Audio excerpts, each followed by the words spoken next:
다니엘서 8장 15절에서 27절까지 말씀을 살펴보도록 하겠습니다. 다니엘이 본 환상의 의미를 알고자 할 때에 사람의 목소리가 있어 을레 강변 언덕 사이에 나타난 가브리엘 천사를 향해 환상의 의미를 다니엘에게 깨닫게 하라고 명령합니다. 다니엘은 자신에게 다가오는 가브리엘을 보고 그의 눈부신 광채에 압도되어 두려움에 사로잡혀 얼굴을 땅에 대고 엎드립니다. 신적 경험의 충격에서 벗어나지 못하고 압도당하자 혼수 상태에 빠진 다니엘이 말씀을 받을 수 있도록 가브리엘이 어루만져서 일으켜 세워줍니다. 가브리엘 환상에 대한 해석은 정한 때 끝, 성도들이 박해를 당하고 성전이 더러워지는 마지막 때에 관한 것입니다 라고 말씀합니다. 20절에서 22절은 수장과 수렴소에 관한 해석입니다. 두 뿔을 가진 수장은 메대와 바사의 왕들이요, 수렴소는 헬라 왕으로 그의 두 눈 사이에 있는 큰 뿔은 헬라의 첫 번째 왕을 의미합니다. 큰 뿔이 꺾이고 그 자리를 대신하는 네 뿔은 네 나라로 큰 뿔의 권세만 못합니다.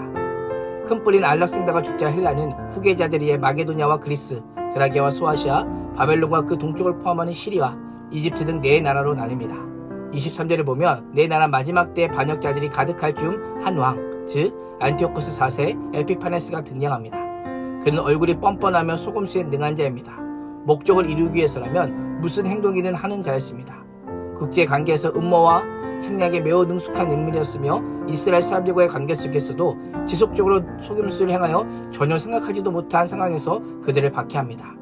역사를 보면 예루살렘 사람들과 평화조약을 맺어 안심시킨 후에 갑작스럽게 공경을 단행하는 비열한 행동을 하였습니다. 백성들을 교묘하게 착취하고 박해하는데 매우 재빠른 자였습니다. 뿐만 아니라 그는 매우 교만하여 자신을 제우스의 현현이라고 주장했습니다.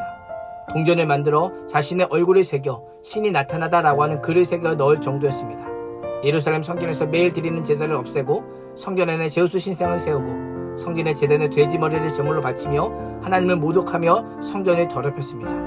25절은 이러한 아피파네스의 행동에 대해 그가 사람의 손으로 말미암지 아니하고 깨지리라 라고 말씀합니다. 보이지 않는 만왕의 왕이신 하나님의 심판을 받아 죽게 될 것을 예언합니다. 가브리엘 천사는 다니엘이 들은 저녁과 아침에 대한 환상은 진실하다라고 말합니다. 예언이 분명히 이루어질 것이니 간직할 것을 명령합니다. 다니엘은 마지막 때에 박해를 당하는 사람이 읽을 수 있도록 환상과 환생에 대한 해석의 기록을 잘 봉인하여 간수해 주어야만 했습니다. 이것이 오늘의 사는 성도의 역할입니다. 마지막 때가 가까이 올수록 사람들이 하나님의 말씀을 읽고 들을 수 있도록 해야 합니다. 마지막 때를 준비할 수 있도록 도와야 하는 것이죠. 감당하기 힘들지라도 듣고 깨닫고 알려야 할 책임이 오늘 우리에게 있습니다. 이 책임이 무엇일까요? 곧 선교와 전도입니다. 아직도 하나님을 알지 못하는 자들에게 모든 역사가 하나님의 섭리 아래 있음을 깨닫게 하고 닥칠 환난을 준비하게 하는 것, 그것이 선교요 전도입니다. 예수 그리스도의 복음을 믿고 환난의 때를 대비하는 것이 선교고 전도입니다.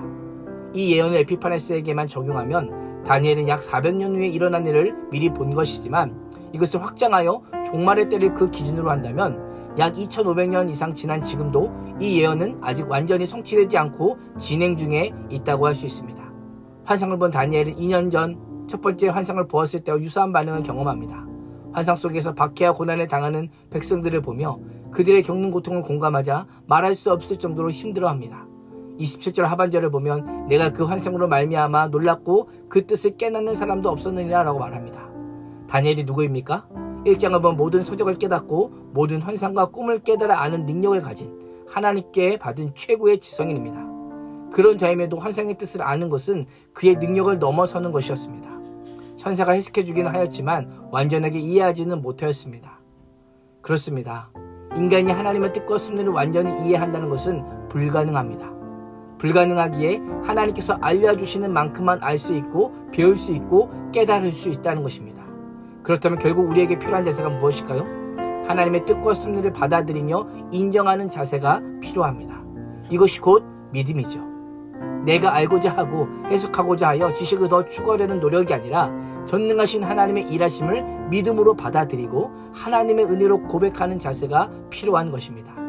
오늘도 하나님의 말씀을 잘 간직할 뿐만 아니라 하나님의 말씀을 알지 못하는 자들에게 하나님의 섭리가 있음을 말하고 환난을 준비하는 복음을 전하는 전도자로 살 수 있기를 주님의 이름으로 축원합니다. 기도하겠습니다. 하나님, 다니엘이 감당하기 힘든 말씀의 무게였지만 겸손하게 말씀 앞에 엎드린 것처럼 때로는 놀라고 앓게 되고 쓰러질지라도 반드시 들어야 될 하나님의 말씀이 있음을 알게 해주심에 감사합니다. 모든 역사가 하나님의 섭리 아래에 있음을 깨닫고 환난의 날을 준비하게 하사 마지막 때가 가까울수록 믿음 위에 굳게 서서 승리하는 자들 되게 하여 주옵소서. 예수님의 이름으로 기도합니다. 아멘.